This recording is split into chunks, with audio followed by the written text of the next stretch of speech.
স্বাধীনতাকে অপমান করা হবে না? ভারতের নীতি নির্ধারকরা কি করে এই অনুমতি দিলেন?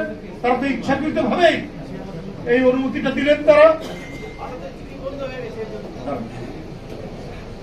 ইচ্ছাকৃত ভাবেই দিলেন যে অবজ্ঞা করার জন্য। বাংলাদেশের শিশু, কিশোর, সাধারণ জনগণ, রিক্সাওয়ালা, শ্রমিক কে মারা যায়নি? 20-25 জন রিক্সাওয়ালা মারা গেছে এই আন্দোলন। এদের কোনো দাম নাই। তারা তাদের যে প্রতিভূ, তাদের যে এজেন্ট তারা তৈরি করেছিল। শেখ হাসিনা যখন ক্ষমতা ছিল, মনে নাই যে তিনি বলেছে, আমি যা দিয়েছি ভারতকে তারা চিরদিন মনে রাখবে।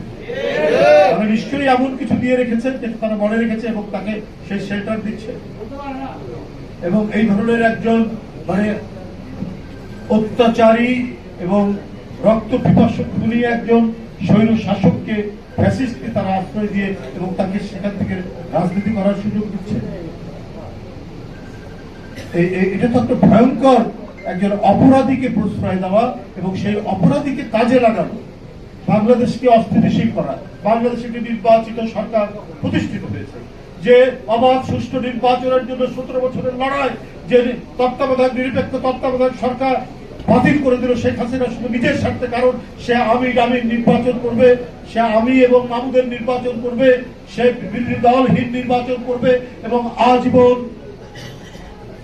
ক্ষমতায় থাকবে। ময়ূরের সিংহাসন তার চাই এবং এই চাওয়াটা প্রতিষ্ঠিত করার জন্য সকল প্রতিষ্ঠান ভেঙেছে। নির্বাচন কমিশন ভেঙে দিয়েছে, ভেঙে দিয়ে তার লোক দিয়েছে। আদালত তার লোক। কোথাও মানুষের কোনো নিস্তার নেই, কোথাও মানুষের কোনো আশ্রয় নয়। মানুষ কোথাও কোন জায়গা থেকে তার বেঁচে থাকার কোন নিশ্চয়তা নেই। সেই সমাজ, সেই রাষ্ট্র প্রতিষ্ঠা করেছিলেন শেখ হাসিনা।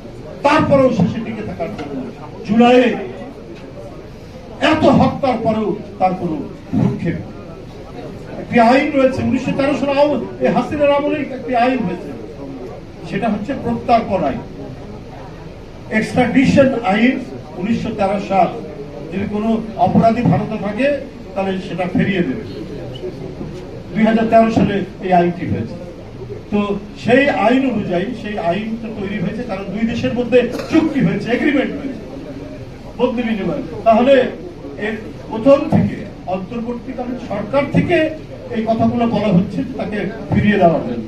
সে অপরাধী, সে এখানে আদালতের মুখোমুখি হবে, বিচারের মুখোমুখি হবে, কিন্তু তাকে সেখানে ফিরিয়ে দেয় না। এখন সেখান থেকে তার রাজনৈতিক কর্মকাণ্ড পরিচালনার সুযোগ দেওয়া হচ্ছে।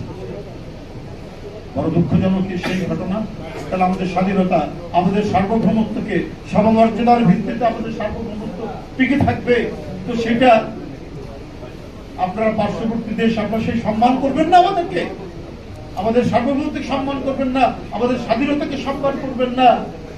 আপনারা ইচ্ছা মতো শেখ হাসিনাকে দিয়ে ইচ্ছা মতো তারা দেশ তাদের মতো নিয়ন্ত্রণে রাখতে পেরেছিল, এখন তো নিয়ন্ত্রণে রাখতে পারবে না।